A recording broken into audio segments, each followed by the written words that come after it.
someone sat for 10 hours in Dhyanalinga without moving, and some people got worried about it. Why would they worry? Can someone attain Maha Samadhi sitting in Dhyanalinga? Oh.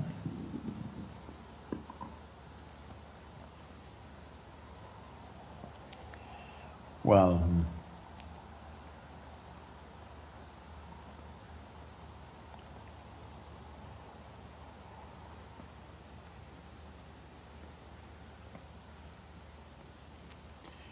in some moments I have said this, but because these videos have gone out, now everybody may know about this. At some moments I have said, if you make this mistake of sitting with me for one moment really, then this is the last cycle of life for you. What this means is,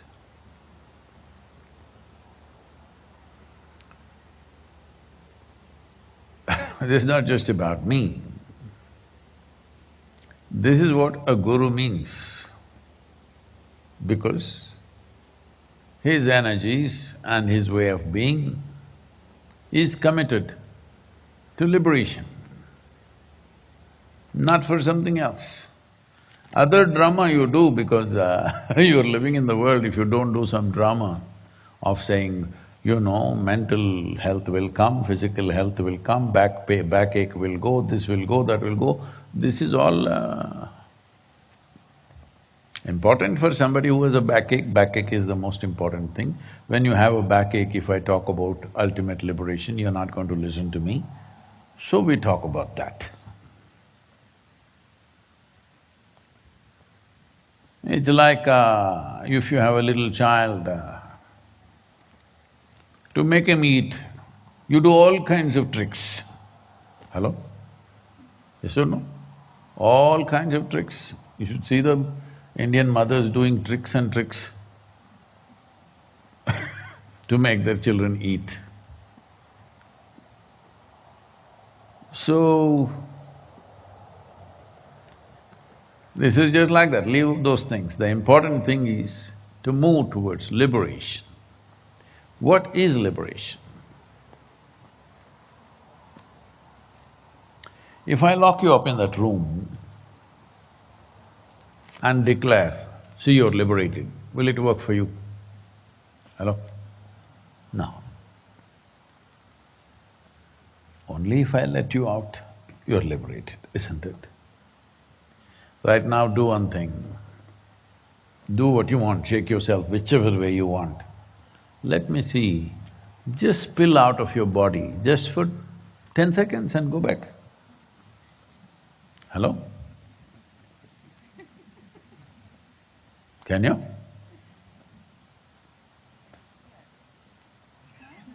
What?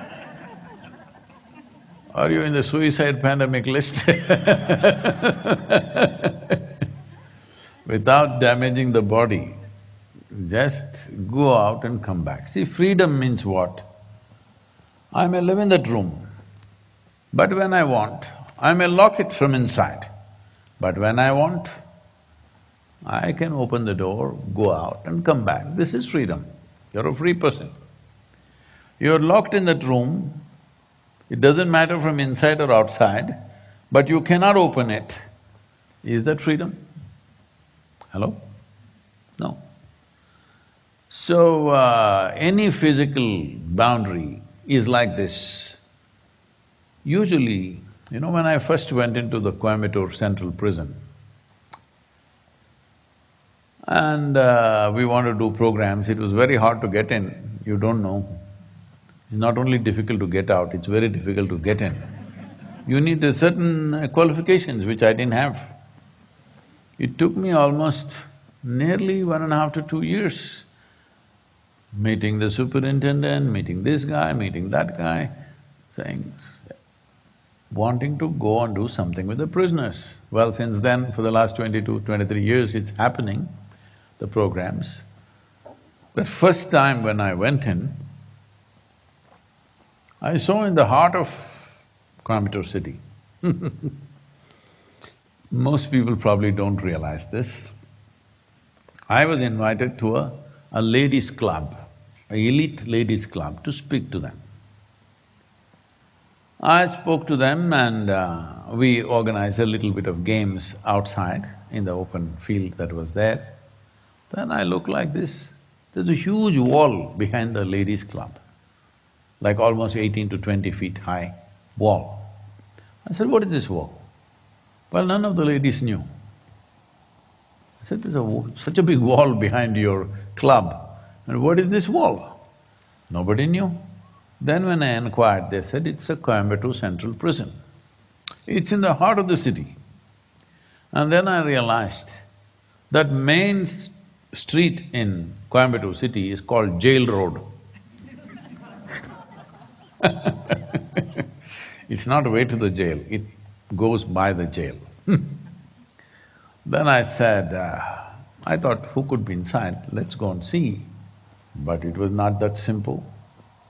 It took me over nearly 2 years, I think, 1.5 to 2 years, to enter the prison. When I went inside, the Coimbatore Central Prison has a history of over 136 years on that day, I'm saying, when I went. And it's a large space, maybe more than 150 acres inside the city. Massive rain trees. I looked at these trees, wow, if I want a tree like this in the ashram, I have to wait 50 years or 100 years. Here it is, massive trees, huge space, everything spick and span, basic of course, but clean, like that. And everything is in order. You know, it's taken me years in the yoga center and in our programs, leave your shoes properly, come on time. Everybody must be there for lunch at 10 o'clock. Why can't I come at 10:05? Can we make… Some people requesting me, putting applications, written applications saying, why can't we make the meal 10:30? If you make it 10:30, they will anyway come at 10:40. 10 o'clock. See, people who are serving the meal, the incredible thing is in the yoga center in India and here also now, in the last 20 whatever number of years, what is it? Some 25, 26 years, every day meal is served exactly at 10 o'clock in the morning and 7 in the evening. Not one day have the kitchen people made anybody wait for 2 minutes. When people who are preparing the meal are doing it on time, the idiots who eat it, they must be on time, isn't it? There is a challenge in preparing the meal for so many people every day on time, but they're doing it. But these people are requisitioning me, can we come at 10:40, can we come at 10:45? If you fix whatever time, anyway they will come 5–10 minutes late, that is their problem. But in the prison, bang on, everything, on the dot. Food is on time, doors open on time, doors close on time, lights go off on time. I thought, this is a fantastic place. If you want to do sadhana, it's a great place and these massive trees, particularly the trees, I dreamed under these trees, wow, if I want a tree like this in the ashram, it'll take 100 years to get this tree growing like this. But here in the prison, it's like this. So I'm saying, prison is a wonderful place, but the only problem is you cannot open the door at your will. That's a prison, isn't it? Everything else may be fantastic.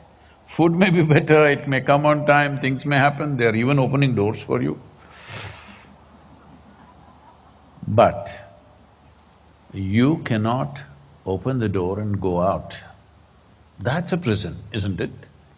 The premises and the garden is way bigger than your home, I'm sure. But you cannot open the door. So any physical space, however beautiful it is, if you cannot go out at will, that's considered a prison.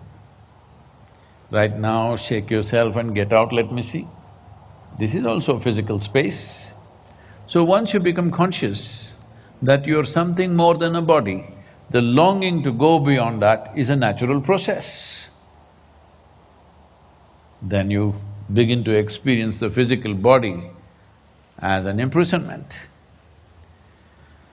So Dhyanalinga is like a living guru, full on. Only thing is, he doesn't eat and walk. We made him like that so that it's easy to maintain him. Otherwise just feeding such a big guy would be a lot of work. So if somebody sits there 10 hours unmoving, not by intent, they went there only for 15–20 minutes, they thought they will sit, but they sat down, didn't realize time. You do not realize time only when you don't have a sense of body. So you went to sleep, you don't know time, isn't it? 5 hours, 6 hours, whatever number of hours just passed away, like that. Why? Because you're not conscious of your body. Now you're sitting. Sadhguru, you already reached 6:30. Both my legs are saying that. My back is also saying, so it is confirmed, Sadhguru, it's 1 hour is up. If you did not have a body, I could make you sit here for 10,000 years. What's the problem? Hello? Isn't it? So if somebody is sitting for 10 hours unmoving, obviously no sense of body. Once somebody has become that loose inside, he may find the door.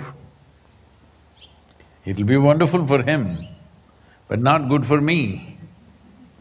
Hello? So my soldiers go to disturb his meditation and his spiritual process. Yes because if somebody lives in today's world, oh, already I have faced too much of that. So we have soldiers to make sure you're not liberated. Not in our space, you go home and do it. Because we are living in a society where there is no regard or respect for profound dimensions of life. It's all about eating and living in those silly prescribed ways.